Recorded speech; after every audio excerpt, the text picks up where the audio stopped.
दोस्तों नमस्कार। स्वागत है आपका जावा प्रोग्रामिंग कॉन्सेप्ट में। और आज हम बात करेंगे कि public static void main string array ARGS के बारे में। कई बार मैंने देखा है कि स्टूडेंट जावा का प्रोग्रामिंग तो कर लेते हैं, लेकिन उन्हें पता ही नहीं रहता है कि पब्लिक स्टैटिक वॉइड मेन क्यों लिखते हैं और स्ट्रिंग ARGS ही साथ में क्यों लिखते हैं, और इसके बदले कुछ और लिखेंगे तो यह काम करेगा या नहीं करेगा। तो आइए आज इसके बारे में हम लोग चर्चा करते हैं और सारे डाउट्स को क्लियर करते हैं।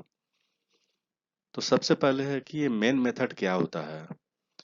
किसी भी प्रोग्रामिंग लैंग्वेज का, यदि आपने सी या C++ पढ़ा होगा, वहां पर भी मेन मेथड होता है, मेन फंक्शन होता है। तो किसी भी प्रोग्रामिंग लैंग्वेज का main entry point main function ही होता है, मेन मेथड ही होता है।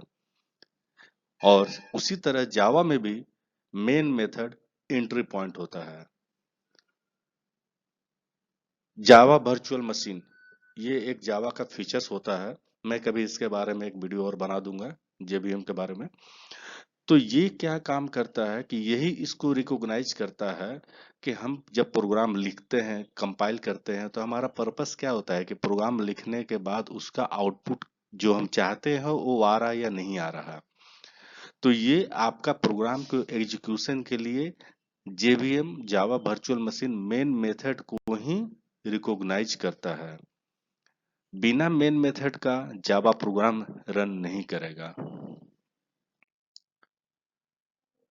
आइए इस पूरे स्टेटमेंट को public static void main string ARGS के बारे में बात करते हैं। पब्लिक पब्लिक का मीनिंग है it makes the main method accessible from anywhere ensuring JVM call it. आप इसको कहीं से भी कॉल कर सकते हैं। मेरा कहने का मतलब है कि JVM इसको कहीं से भी कॉल कर सकता है, इसको एक्सेस कर सकता है। लेकिन अगर पब्लिक की जगह हम प्राइवेट या प्रोटेक्टेड लिखते हैं तो फिर JVM इसको एक्सेस नहीं कर पाएगा। स्टैटिक साथियों, जैसा कि हम जानते हैं कि जावा एक ऑब्जेक्ट ओरिएंटेड प्रोग्रामिंग लैंग्वेज है। और ऑब्जेक्ट ओरिएंटेड प्रोग्रामिंग लैंग्वेज में आपका जितने भी सारे मेथड्स हैं, जितने भी सारे वेरिएबल्स हैं, अगर उसको आप एक्सेस करना चाहते हैं तो आपको इंस्टेंस ऑफ क्लास मीन्स आपको ऑब्जेक्ट क्रिएट करना पड़ेगा और उसी के हेल्प से आपको एक्सेस करना पड़ेगा। लेकिन जब हम स्टैटिक कीवर्ड का यूज करते हैं तो मेन मेथड को कॉल करने के लिए ऑब्जेक्ट का जरूरत नहीं पड़ता है। नेक्स्ट, वॉइड मेन मेथड या फंक्शन कुछ भी काम करता है तो वो एक रिटर्न वैल्यू देता है, काम हुआ या नहीं हुआ। यहाँ पे मेन मेथड को कुछ भी रिटर्न करने की जरूरत नहीं है, इसलिए यहाँ पे वॉइड लिखा जाता है।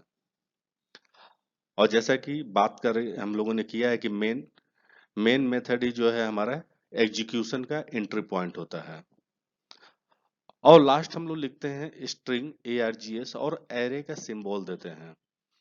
इसका मतलब है कि it is an array that store command line argument pass to the program. जब हम प्रोग्राम को कंपाइल कर लेते हैं, कंपाइल करने के बाद जब रन करते हैं, रन करने के समय ही हम आर्गुमेंट वहां पे पास करेंगे और ये उसको एक्सेप्ट करेगा और एक्सेप्ट करने के बाद डिस्प्ले करेगा। एक सिंपल सा एग्जांपल देखते हैं, पब्लिक क्लास एग्जांपल। और यहाँ पे मेंशन किया गया है पब्लिक स्टैटिक वॉइड में स्ट्रिंग ARGS और system dot out dot println और ब्रैकेट के अंदर में लिखा हुआ है हेलो जावा। ये आपको हेलो जावा प्रिंट करके दे देगा।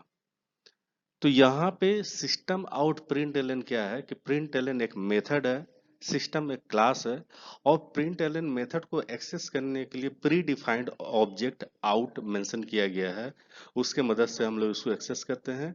तो सिस्टम आउट प्रिंटलन के ब्रैकेट के अंदर में जो कुछ भी लिखा हुआ रहता है उसको वो डिस्प्ले करने का काम करता है, प्रिंट करने का काम करता है।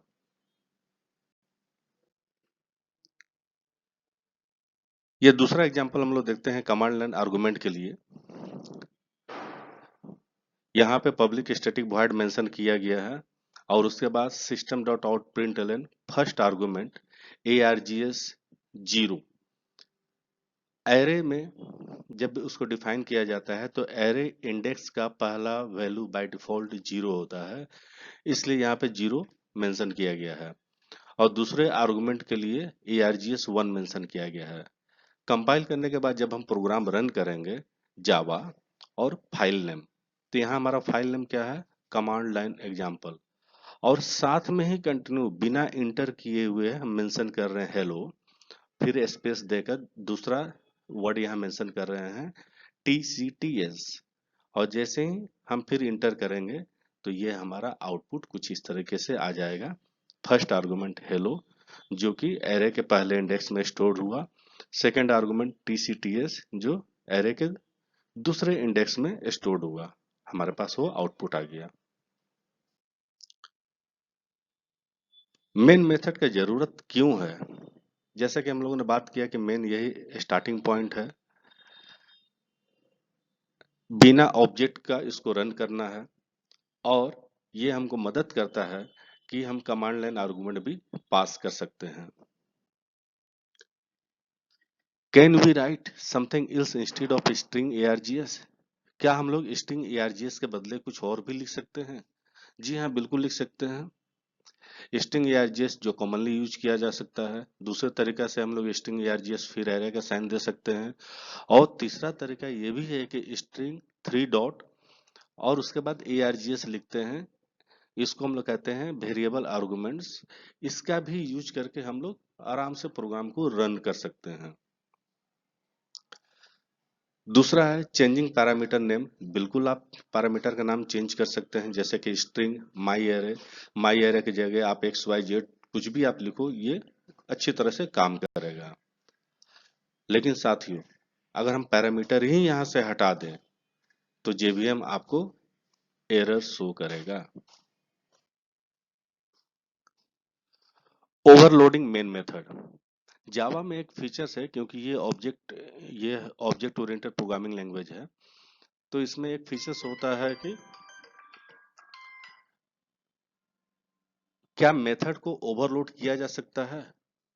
ओवरलोड का मीनिंग ये है कि एक ही क्लास के अंदर में सेम नाम का मेथड एक से ज्यादा बार आप उसको डिफाइन कर रहे हो। That means we can create more than one method with the same name. Yes, main method को भी हम लोग ओवरलोड कर सकते हैं। आप जैसे यहाँ पर देख रहे हो नंबर 1 पॉइंट में main string args, second point में वहाँ स्ट्रिंग की जगह इंट यूज किया गया है, और तीसरा में कोई पैरामीटर नहीं दिया गया है।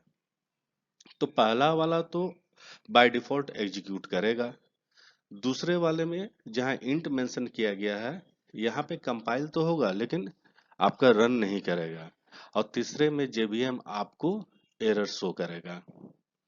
इसके अलावा और हम कुछ यूज करते हैं, और मैनी टाइम से स्ट्रिंग यूज करेंगे, तो मेन मेथड तो अपना काम करेगा, लेकिन बाकी को जो है आपको काम करने के लिए मैन्युअली कॉल करना पड़ेगा।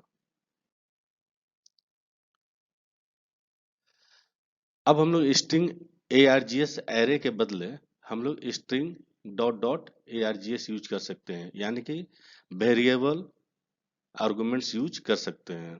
तो यहाँ पे हम लोगों ने मेंशन किया hello Java with variable arguments, ये प्रॉपरली काम करेगा। साथियों, जहाँ तक मैंने कोशिश किया है कि पब्लिक स्टैटिक वॉइड मेन के सारे डाउट्स क्लियर करने का, सो हमको लगता है कि आपको क्लियर हो गया होगा। अगर फिर भी कोई डाउट रहता है या कुछ और नए टॉपिक के बारे में आप बात करना चाहते हैं तो बिल्कुल आप कमेंट करें। आइए कंक्लूड करते हैं आज के टॉपिक को। तो आज हम लोगों ने बात किया कि पब्लिक स्टैटिक वॉइड मेन, तो मेन मेथड ही हमारा प्रोग्राम एग्जीक्यूशन का एंट्री पॉइंट होता है जिसको JVM रिकॉग्नाइज करता है, और हम उसको मेंशन करते हैं स्ट्रिंग एरे args, तो ये काम करेगा। अगर पैरामीटर नहीं देते हैं तो JVM इसको रिकॉग्नाइज नहीं करेगा। अगर इंटीजर मेंशन करते हैं पैरामीटर में तो ये क्या करेगा कि इसको भी काम नहीं करेगा। और स्ट्रिंग args मीन्स कि वेरिएबल आर्गुमेंट का यूज करते हैं तो ये प्रॉपरली काम करेगा। और मेथड को ओवरलोड कर सकते हैं, बिल्कुल कर सकते हैं। तो मेन स्ट्रिंग args तो काम करेगा, बाकी को आपको मैनुअली कॉल करना पड़ेगा। तो धन्यवाद साथियों। अगर आपको कुछ भी जानकारी मिली हो तो आप बिल्कुल इसको लाइक कर सकते हैं, बेल आइकन को प्रेस कर सकते हैं, औरों के साथ शेयर कीजिए ताकि उनको भी अच्छी जानकारी मिल सके, और चैनल को सब्सक्राइब कीजिए ताकि मैं जब जब नया वीडियो बनाते रहूं आप तक पहुंचते रहे। धन्यवाद साथियों। जय हिंद।